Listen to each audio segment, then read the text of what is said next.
बिस्मिल्लाहिर्रहमानिर्रहीम।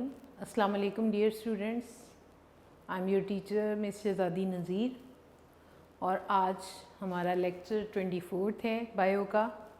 ठीक है, चैप्टर 4 हम स्टडी कर रहे हैं और इसमें हम मूवमेंट ऑफ मॉलिक्यूल्स डिस्कस कर रहे हैं।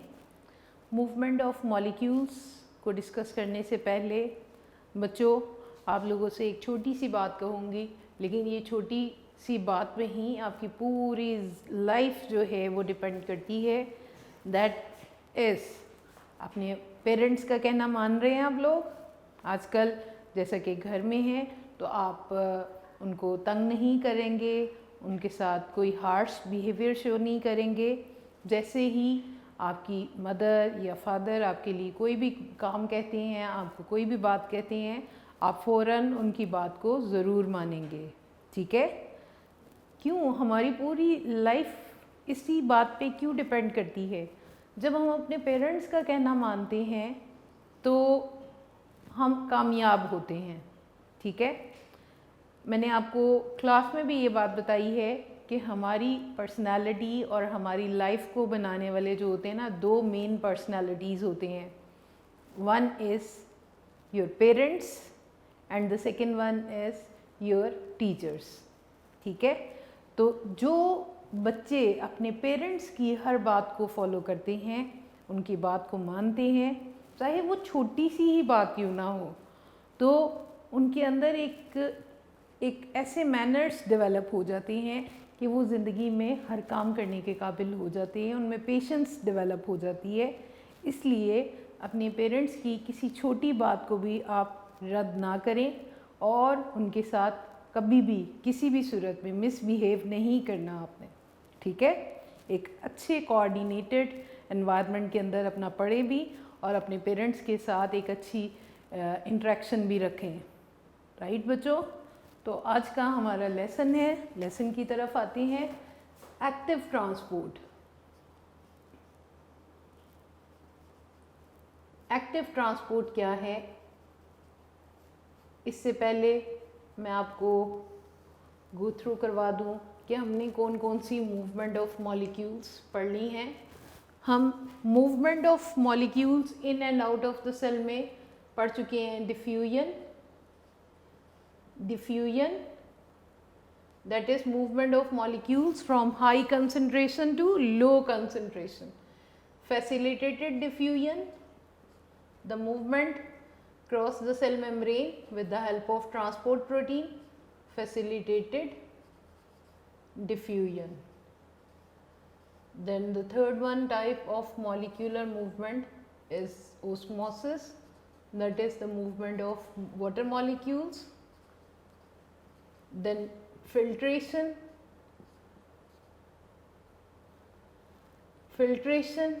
जिसमें हमने पढ़ा कि मूवमेंट मॉलिक्यूल्स की मूवमेंट जिनमें उनको फोर्स किया जाता है कि वो सेमी परमेबल मेम्ब्रेन को क्रॉस करें due to high blood pressure और high hydrostatic pressure.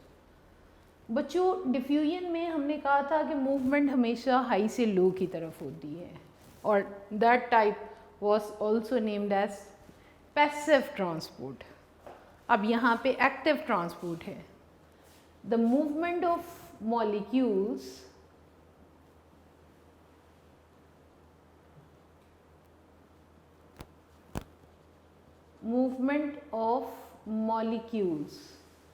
from low concentration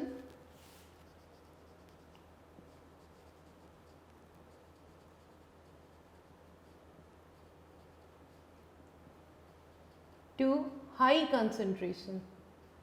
low concentration से हाई की तरफ जाएंगे।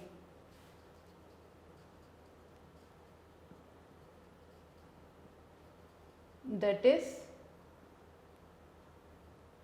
Against concentration gradient. ये लो कंसंट्रेशन से हाई कंसंट्रेशन की तरफ जाना अगेंस्ट है कंसंट्रेशन ग्रेडियंट के, मिकदार के असूल के मुताबिक नहीं है।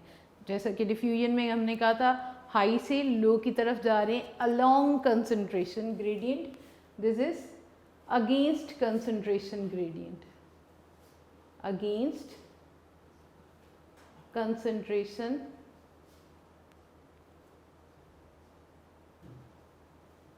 gradient.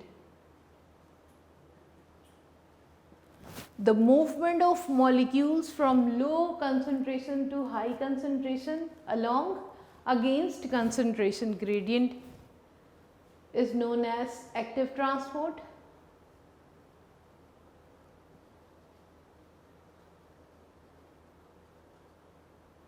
Active transport.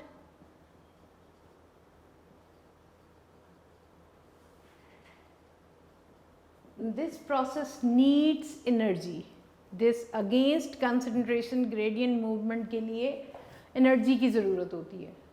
This process needs energy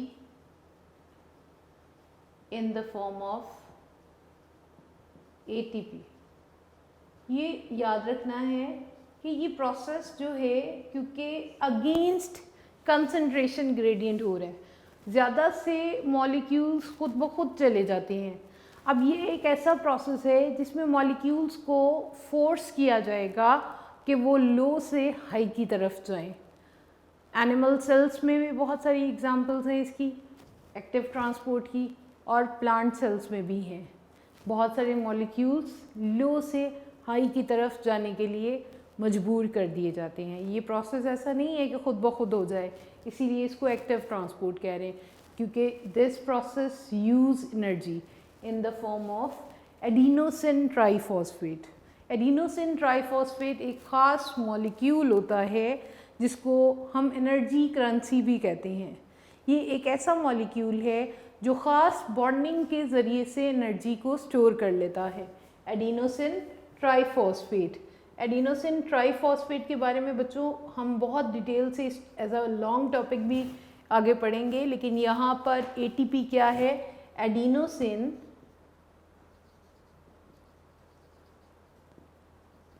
triphosphate.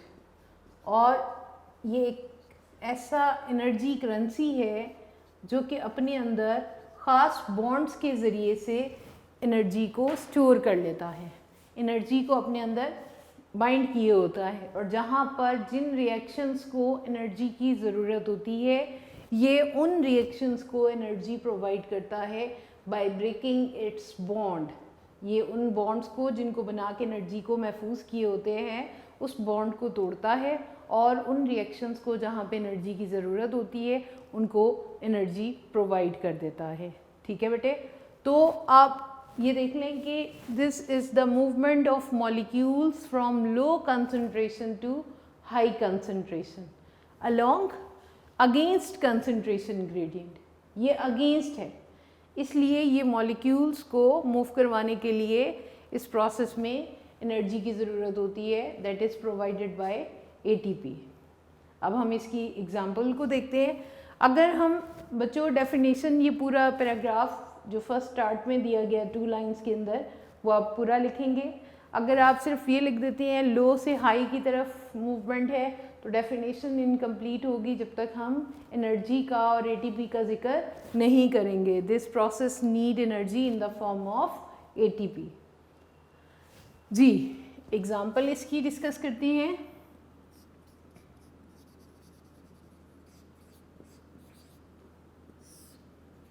जी बच्चों, अब यहाँ पर एक्टिव ट्रांसपोर्ट को होने के लिए एनर्जी की ज़रूरत है, तो वो एनर्जी कौन प्रोवाइड करेगा? In this process carrier protein. Carrier protein ये वही प्रोटीन है जो सेमी परमीबल मेम्ब्रेन में ट्रांसपोर्ट प्रोटीन का काम कर रहे थे. Carrier protein use energy to move the molecules against concentration gradient.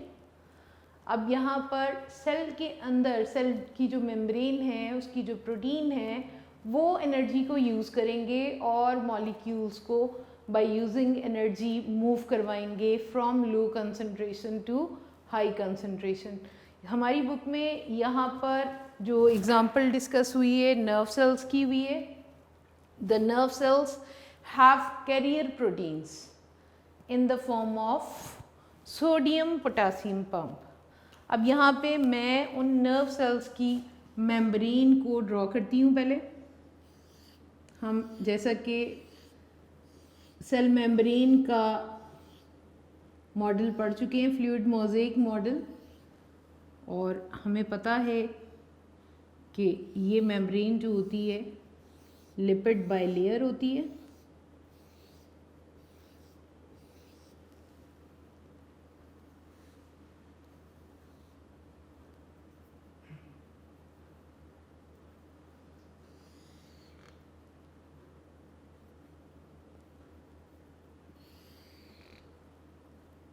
Here are transport protein molecules.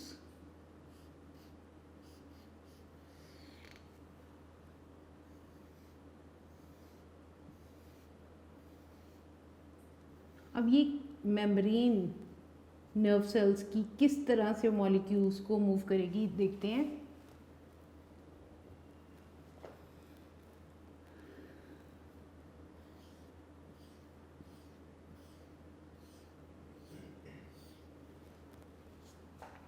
बच्चों, this is the membrane of nerve cells. Nerve cells have carrier proteins in the form of sodium potassium pump. Let's suppose कि ये हमारे inside the cell है, inside है, and this is the outside environment, outside the cell है। This is the transport protein molecules, और यही वो molecules हैं जो यहाँ पर एनर्जी को यूज़ करेंगे, एनर्जी फ्रॉम एटीपी। ये एटीपी को यूज़ करेंगे कौन से मॉलिक्यूल्स को मूव करवाने के लिए? सोडियम और पोटासियम को। जब नर्व सेल्स रेस्टिंग स्टेज में है, रेस्टिंग स्टेज मीन उस वक्त जब ये इम्पल्सेस कंडक्ट नहीं कर रहे हैं, जब ये पैगामात नहीं लेके जा रहे होते हैं, तो उस वक्त इन सेल्स के अंदर पोटासियम की कंसंट्रेशन ज़्यादा होती है। Potassium ions, K+ ions inside the cell ज़्यादा होती है, और उस टाइम पे इनको सोडियम आयंस की ज़रूरत नहीं होती है। इनसाइड द सेल उस वक्त सोडियम आयंस की ज़रूरत नहीं है, ठीक है। और यहाँ पर पोटासियम आयंस आउटसाइड एनवायरनमेंट में, आउटसाइड है, and this is the inside cell. बच्चों, यहाँ पर आप देख रहे हैं पोटासियम कंसंट्रेशन आउटसाइड कम है, सोडियम आयंस यहाँ पर बहुत ज़्यादा पाए जा रहे हैं।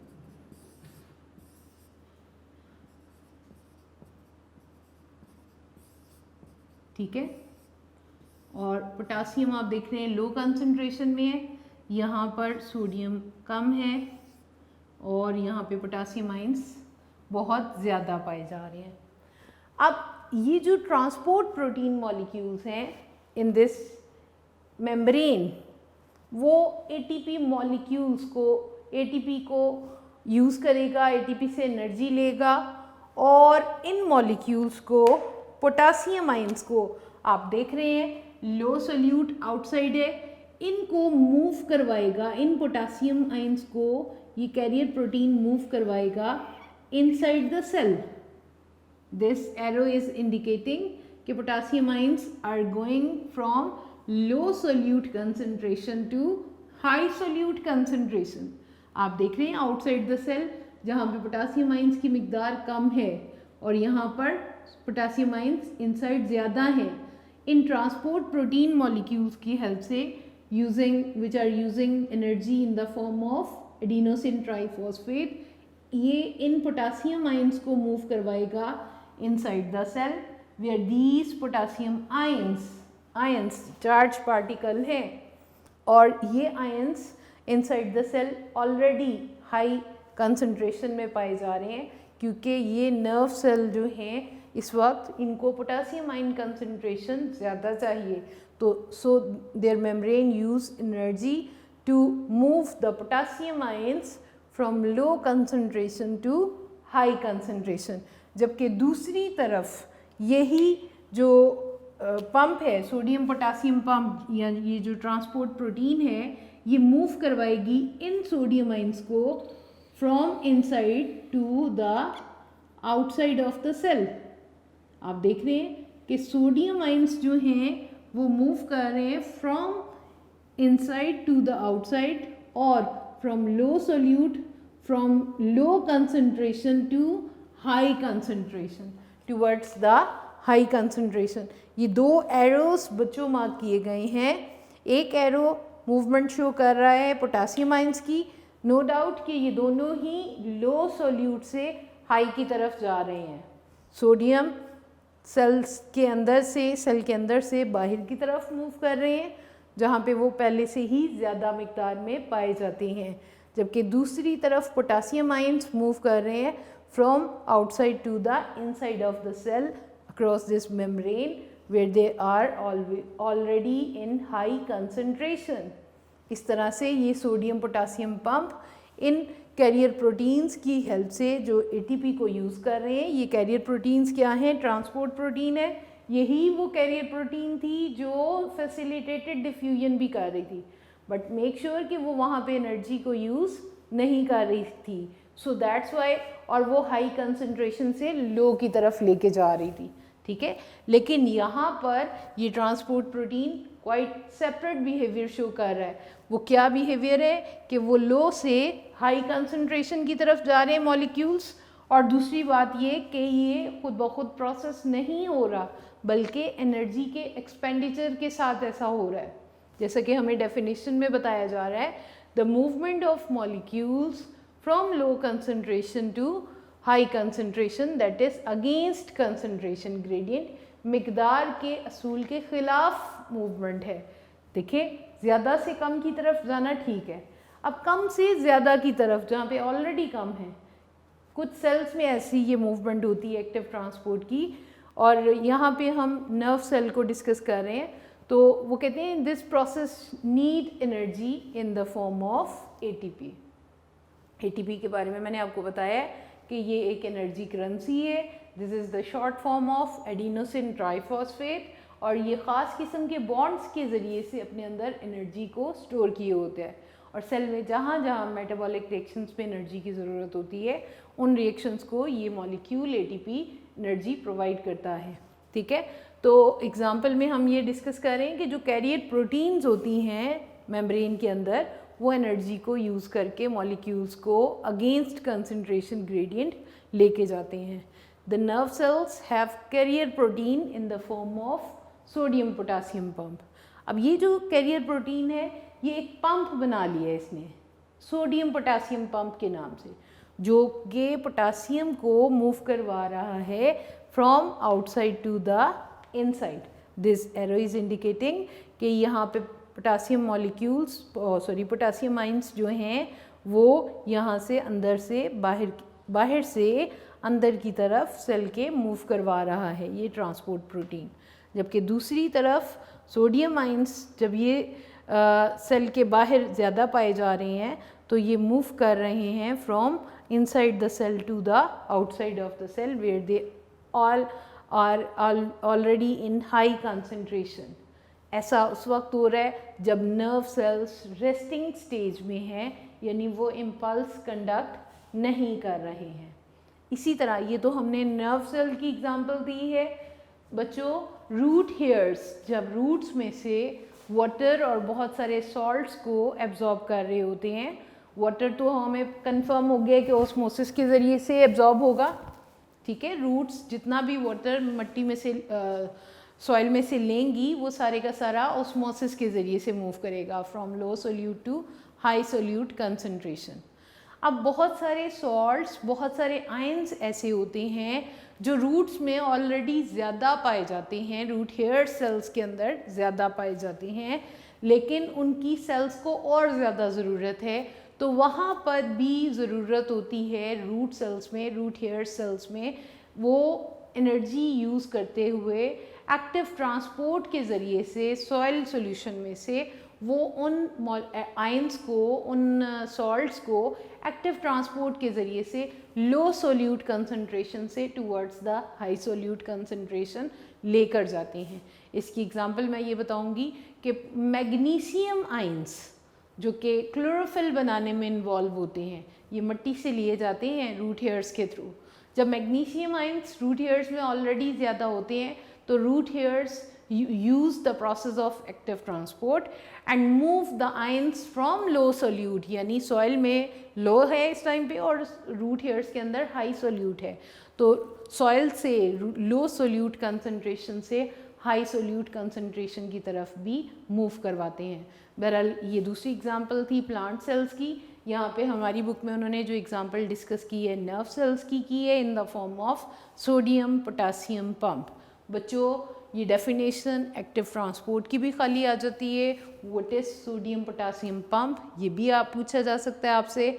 और ये लॉन्ग क्वेश्चन भी है, what is active transport, explain it with example. ठीक है, तो आपने इसको एग्जांपल को एक्सप्लेन करना है। हमारी बुक में जो एग्जांपल दी गई है सोडियम पोटासियम पंप की दी गई है, उसको डेफिनेशन के साथ आपने एक्सप्लेन करना है। थोड़ा सा कंसंट्रेशन के साथ एक बार अगर आपको समझ आ जाएगा और प्रीवियस सारी की सारी मूवमेंट्स सारी समझ आई होंगी तो आप इजीली इसको समझ सकते हो। डिफ्यूजन क्या थी, movement of molecules from high to low concentration, comparison के साथ याद रखना है। जबकि एक्टिव ट्रांसपोर्ट क्या है, movement of molecules from low concentration to high concentration. और ये खुद ब खुद नहीं होती है, इसको करवाना पड़ता है, इसको एनर्जी यूज़ करके फिर ये प्रोसेस होता है। ठीक है, नर्व सेल्स में सोडियम आयंस को बाहर लाया जा रहा है from low to high concentration, जबकि पोटासियम आयंस को आउटसाइड से इनसाइड लेके जा रहे हैं, तो ये भी एक्टिव ट्रांसपोर्ट के ज़रिए से। और यहाँ पे ये ट्रांसपोर्ट प्रोटीन मॉलिक्यूल्स हैं, इनके अंदर एनर्जी ये लेते हैं एटीपी से और कुछ स्ट्रक्चरल चेंजेस करके इन मॉलिक्यूल्स को मूव करवाते हैं इनसाइड, इन आयंस को मूव करवाते हैं इनसाइड और आउटसाइड द सेल। ठीक है बेटे, एक्टिव ट्रांसपोर्ट शॉर्ट में बहुत बार इसकी डेफिनेशन आ चुकी है, लॉन्ग में आ जाए तो विद एग्जांपल आपको एक्सप्लेन करना होगा। ये हमने डिफरेंट मूवमेंट्स अभी तक पढ़ ली है, एक्टिव ट्रांसपोर्ट भी इसमें शामिल हो गया। The next one is endocytosis and exocytosis. Let's see कि एंडोसाइटोसिस क्या है। एंडोसाइटोसिस और इसके साथ ही अगली टर्म है एक्सोसाइटोसिस। इसको एंडो एंड इसके साथ ही लिख लेते हैं, फिर एक्सोसाइटोसिस। सबसे पहले एंडोसाइटोसिस को देखते हैं। एंडोसाइटोसिस क्या है? Endo mean inside and cyto हमने बहुत जगहों पे वर्ड यूज़ किया है, साइटो रेफर्स टू सेल। तो एंडोसाइटोसिस क्या है? ये movement of some special molecules inside the cell across membrane. आप ये कह लें it is the process of ingestion, the process of ingestion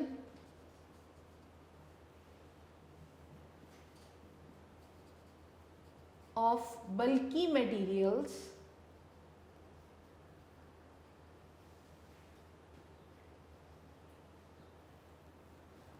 across cell membrane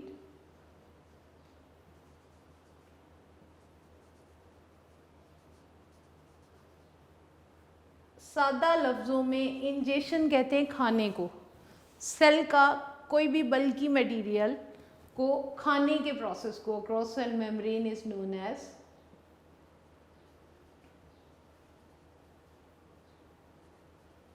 endocytosis.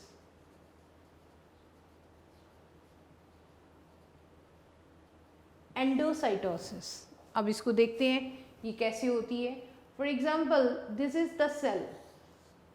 बच्चों सेल को कोई मटेरियल, बल्कि मटेरियल चाहिए, कुछ डिफरेंट फॉर्म्स में हो सकते हैं, लिक्विड भी हो सकता है, सॉलिड भी हो सकता है, तो सेल उसको अंदर अक्रॉस इट्स मेम्ब्रेन लेके जाएगा, अपनी मेम्ब्रेन के अंदर ही कुछ चेंजेस करेगा। फर्स्ट ऑफ ऑल आप ये देखें कि सेल इन मॉलिक्यूल्स को, इस बल्कि मटेरियल को अंदर लेके जाना चाह रहा है, ठीक है।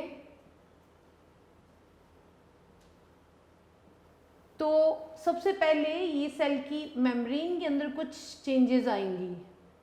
ये देखें, सेल अपने अंदर मेम्ब्रेन के ऊपर कुछ चेंजेस ला रहा है, स्ट्रक्चरल चेंजेस आ रही हैं। और याद रखिएगा, ये जो चेंजेस आती हैं ये माइक्रोट्यूब्यूल्स की वजह से आती हैं।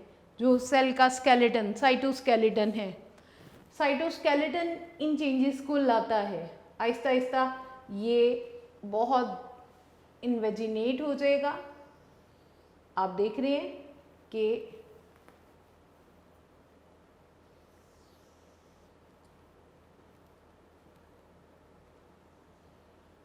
और इस तरह से ये मॉलिक्यूल्स जो होंगे अंदर जाने के लिए आहिस्ता आहिस्ता तैयार हो रहे हैं। और सेल मेम्ब्रेन के अंदर ये जो डिप्रेशन सा बनता जा रहा था, अब वो इन्वेजिनेट होगा इन दिस फॉर्म, और ये मॉलिक्यूल्स या बल्कि मटेरियल जो है सेल के अंदर आ चुका है, ठीक है। और ये जो वेजिकल्स बन गए हैं, इसको अब हम नाम दे सकते हैं वेजिकल का, ठीक है। ये वेजिकल सेल मेम्ब्रेन से बने हैं। ये अब मैं इस प्रोसेस को एक्सप्लेन कर रही हूँ कि कैसे ये हो रहा है। आपने देखा कि बल्कि मटेरियल है जिसको सेल इंजेस्ट करना चाह रहा है, सेल अपने अंदर लेके जाना चाह रहा है अक्रॉस इट्स मेम्ब्रेन। तो मेम्ब्रेन के ऊपर कुछ ऐसी चेंजेस आती हैं जिसके ज़रिए से ये सेल इन पार्टिकल्स को या इन बल्कि मटेरियल्स को अंदर लेके जाता है।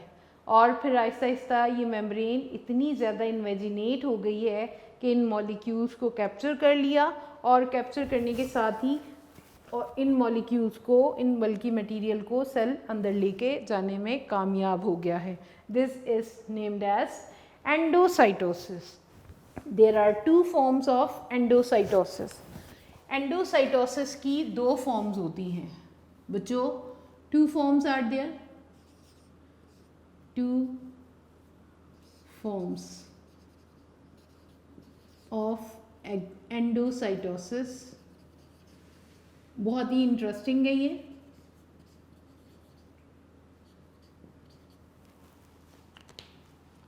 First one is named as phagocytosis, phagocytosis, and the second one is named as pinocytosis, pinocytosis. अब देखते हैं ये दोनों क्या हैं और कैसे होती हैं। First of all phagocytosis. What is phagocytosis? Phagocytosis. अब it is the process of cellular eating, cell का खाना, सेल का खाने का process. It is the process of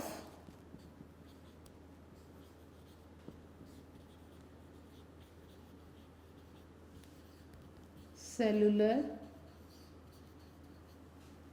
eating in which cell take in solid material, cell भी खाते हैं in the form of solid material, that is named as phagocytosis. It is the process of cellular eating in which cell take in solid material. This is named as phagocytosis. Cyto का मतलब ही cell है, फैगो eating है, क्योंकि हम कह रहे हैं endocytosis, इसमें मटेरियल्स को सेल ने इंजेस्ट करना है, सेल के अंदर लेके जाना है। अब वो मटेरियल किस किस्म के हो सकते हैं? अगर वो मटेरियल सॉलिड होगा, उसको खाएगा, सेलुलर ईटिंग का नाम देंगे, तो उस प्रोसेस को कहा जा रहा है फैगोसाइटोसिस। फैगोसाइटोसिस। फैगोसाइटोसिस कोई मटेरियल हो सकता है बच्चों, इवन के बड़े सेल्स जो होते हैं, वो जो सेल्स हमारी बॉडी में डेड हो चुके होते हैं, उनको भी फैगोसाइटोस कर जाती हैं। बहुत सारे रेड ब्लड सेल्स जो 120 डेज़ के बाद हमारी बॉडी में ख़त्म हो जाती हैं, रेड ब्लड सेल्स की एज ख़त्म हो जाती है एक टाइम पीरियड के बाद, ठीक है, वो डेड हो जाती हैं, तो उनको हमारा जो लिवर होता है उन सेल्स को, उन रेड ब्लड सेल्स को फैगोसाइटोस कर जाता है, फैगोसाइटोसिस के ज़रिए से ख़त्म कर देता है। सेल जो लिवर के सेल्स होते हैं उनको, उन सॉलिड सेल्स को खा जाते हैं, ठीक है। इसी तरह ये जो प्रोसेस है, ये एंडोसाइटोसिस का, ये हमारी इम्यूनिटी में बड़ा हेल्प करता है। अब सेकंड वन है पिनोसाइटोसिस। ये क्या है, इसको भी देख लेते हैं साथ ही। Pinocytosis,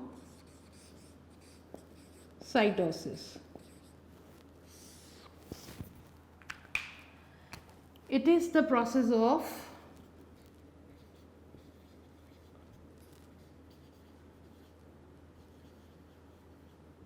cellular drinking।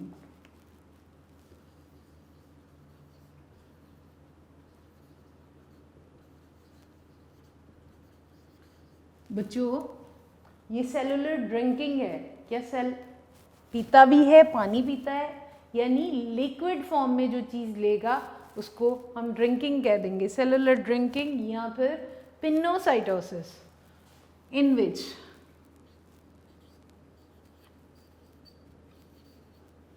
cells take in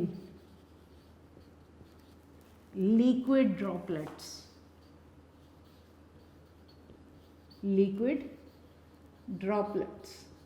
याद रखिएगा, जो ड्रॉपलेट्स होते हैं, ड्रॉप की शॉर्ट फॉर्म है। ऑब्वियसली सेल अगर माइक्रोस्कोपिक है तो वो लिक्विड भी बहुत थोड़ी मिकदार में होगा, इसलिए उसको ड्रॉपलेट का नाम दिया जा रहा है। ड्रॉप बड़ा होता है, ड्रॉपलेट बहुत छोटा। तो pinocytosis is the cellular drinking in which cell take in liquid droplets. हो सकता है कोई लिपिड्स हैं, कोई अमीनो लिक्विड फॉर्म में कोई वाटर ड्रॉपलेट हो सकता है, कोई भी ऐसी चीज़ जो लिक्विड फॉर्म में है जिसको सेल अंदर लेके जा रहा होगा, that will be the process of pinocytosis, ठीक है। ये फैगोसाइटोसिस और पिनोसाइटोसिस कहते हैं। एक तो मैंने आपको एग्जांपल अभी बताई थी लिवर की, कि लिवर जो है वो रेड ब्लड सेल्स की जब डेथ हो जाती है तो उनको फैगोसाइटोसिस के ज़रिए से ख़त्म कर देते हैं। फैगोसाइटोसिस का प्रोसेस बेटे हमारा इम्यून सिस्टम में बहुत ज़्यादा ऑब्जर्वेबल है। जो भी वाइट ब्लड सेल्स हैं वो हमारे बॉडी में एंटर होने वाले जर्म्स को फैगोसाइटोसिस के प्रोसेस से ही किल करते हैं। फैगोसाइटोसिस बहुत ज़्यादा ऑब्जर्व किया जा सकता है वाइट ब्लड सेल्स में। वाइट ब्लड सेल्स जो हमारी इम्यूनिटी बनाते हैं वो उन जर्म्स को, जो फॉरेन पार्टिकल्स या मटेरियल्स हमारी बॉडी में जाते हैं, उनको फैगोसाइटोसिस के ज़रिए से ही वहाँ से रिमूव करते हैं। So here are two forms, phagocytosis and pinocytosis. बच्चों, ये बहुत ज़्यादा एग्ज़ाम्स में बहुत ही आसान डेफिनेशन है, ठीक है, और दूसरी तरफ बहुत ही इम्पॉर्टेंट डेफिनेशंस हैं। एंडोसाइटोसिस की दो फॉर्म्स एग्जिस्ट करती हैं। First form is named as phagocytosis. Phagocytosis क्या है? It is the process of cellular eating in which cell take in solid material, ठीक है। जबकि पिनोसाइटोसिस क्या है? ये एक ऐसा प्रोसेस है जिसको हम सेलुलर ड्रिंकिंग का नाम देते हैं, क्योंकि इसके अंदर सेल अपने अंदर बहुत छोटे छोटे ड्रॉपलेट्स को लेके जाता है, ठीक है।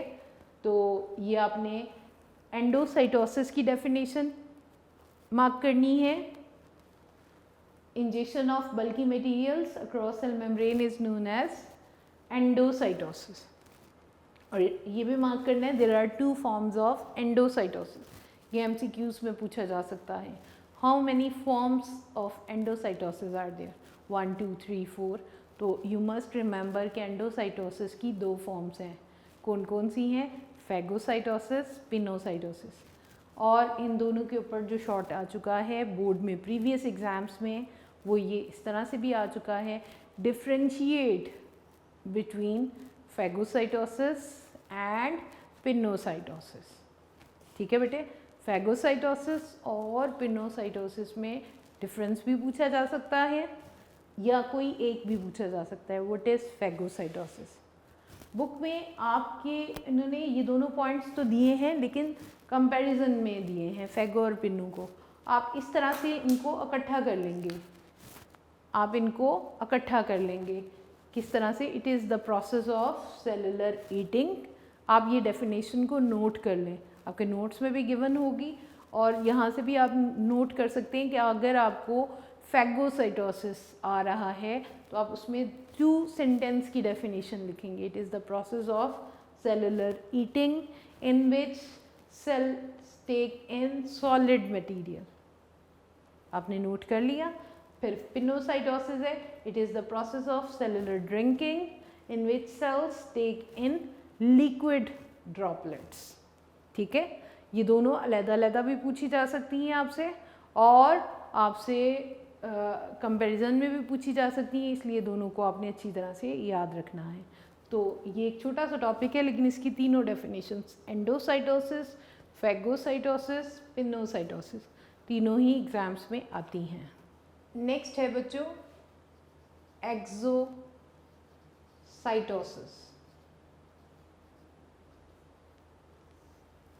हमने एंडोसाइटोसिस और उसकी 2 फॉर्म्स को तो देख लिया। अब देखते हैं the process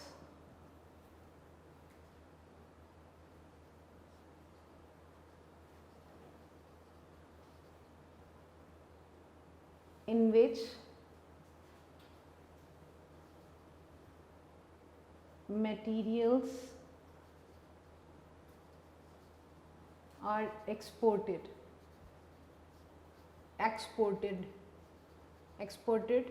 from cell। Cell से मटेरियल्स को बाहर निकाल देने को एक्सोसाइटोसिस कहते हैं। जैसा कि बच्चों हमने सेल को एज डिस्कस किया था, cell works as an open system. उसमें हमने बात की थी कि सेल मटेरियल लेता है एनवायरनमेंट से और at the end metabolic reactions करने के बाद जो भी एक्सक्रीटरी प्रोडक्ट्स होते हैं वो एनवायरनमेंट में ही डिस्चार्ज कर देता है। उन्हीं को अब यहाँ पे टर्म्स की सूरत में हम स्टडी कर रहे हैं। एंडोसाइटोसिस था ingestion of bulky material by infoldings of cell membrane. अब यहाँ पे the process in which materials are exported from the cell. Exported mean excrete out from the cell, cell से डिस्चार्ज कर दिया जाता है। अब आप यहाँ पे देखें कि ये तो सारा प्रोसेस जो था ये एंडोसाइटोसिस को एक्सप्लेन कर रहा था, एंडोसाइटोसिस को एक्सप्लेन कर रहा था। अब एक्सोसाइटोसिस में क्या होता है?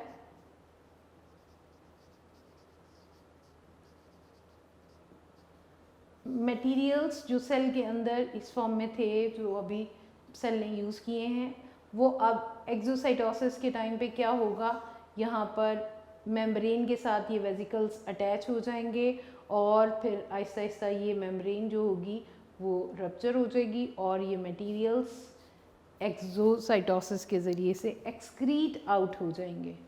ठीक है, इस प्रोसेस में मटेरियल्स तो एक्सपोर्ट होते ही हैं, इसके साथ साथ कुछ सेल की नई मेम्ब्रेन्स भी बनती हैं। क्यों बनती हैं? हम यहाँ पे देख रहे हैं कि जब एंडोसाइटोसिस हो रहा था तो मेम्ब्रेन्स यहाँ से रप्चर हो गई थी। वो मेम्ब्रेन्स जो रिप्लेस हो गई थी या ख़त्म हो गई थी ड्यूरिंग एंडोसाइटोसिस, वो एक्सोसाइटोसिस के प्रोसेस में न्यू मेम्ब्रेन्स ऐड भी हो जाती हैं। ड्यूरिंग दिस प्रोसेस ये बात आपने याद रखनी है, ड्यूरिंग दिस प्रोसेस न्यू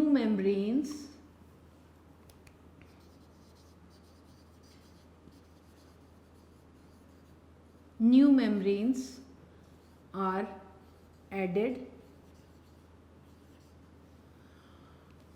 कुछ ऐसी मेम्ब्रेन्स ऐड होती हैं जो डीजनरेट हो गई थी एंडोसाइटोसिस के दौरान में। वो मेम्ब्रेन्स जो यूज़ हो गई थी वेसिकल्स बनाने में एंडोसाइटोसिस में, वो एक्सोसाइटोसिस के दौरान में दोबारा बन जाती हैं। ठीक है, ये इस डेफिनेशन के साथ ही नीचे उन्होंने लिखा हुआ है, आपने इसको भी ज़रूर याद रखना है। एंडोसाइटोसिस में बल्कि मटेरियल्स इंजेस्ट करते हैं सेल मेम्ब्रेन के थ्रू। ठीक है, और उसकी दो फॉर्म्स थी, that was phagocytosis and pinocytosis. जबकि एक्सोसाइटोसिस में मटेरियल्स को एक्सपोर्ट किया जाता है, वो मटेरियल्स जो सेल के लिए अननेसेसरी हैं या सेल के लिए मेटाबॉलिक वेस्ट हैं, ऐसा वेस्ट जो कि सेल की ज़रूरत नहीं है, तो उसको एक्सपोर्ट कर देने को कहते हैं एक्सोसाइटोसिस। ठीक है बेटे, during this process new membranes are added, यानी एक्सोसाइटोसिस के दौरान में नई मेम्ब्रेन्स भी बनती हैं। तो आज हमने पढ़ा है active transport, endocytosis and exocytosis. यहाँ पर बेटे हमारा ट्रांसपोर्ट ऑफ मटेरियल्स का टॉपिक जो था, डिफरेंट ट्रांसपोर्ट्स का टॉपिक जो है वो कंप्लीट हो गया। हमने डिफ्यूजन पढ़ा, ट्रांसपोर्ट में डिफ्यूजन, देन हमने फैसिलिटेटेड डिफ्यूजन, उसके बाद ओस्मोसिस की एप्लीकेशंस पढ़ी हमने, देन फिल्ट्रेशन, एक्टिव ट्रांसपोर्ट, आज के लेसन में हमने एक्टिव ट्रांसपोर्ट पढ़ा है, और एट द एंड एंडोसाइटोसिस और एक्सोसाइटोसिस। डेफिनेशन पूछी जा सकती है, डिफरेंस पूछा जा सकता है, differentiate between endocytosis and exocytosis. तो आपको सिर्फ दोनों की डेफिनेशन बतानी होगी, और इसमें आप ये ज़रूर बता सकते हैं कि endocytosis exist in 2 forms, pino and phagocytosis. उसमें आप डिफरेंस जब इन दोनों का आएगा तो आप इनको एक्सप्लेन नहीं करेंगे। ठीक है, थैंक यू बेटे।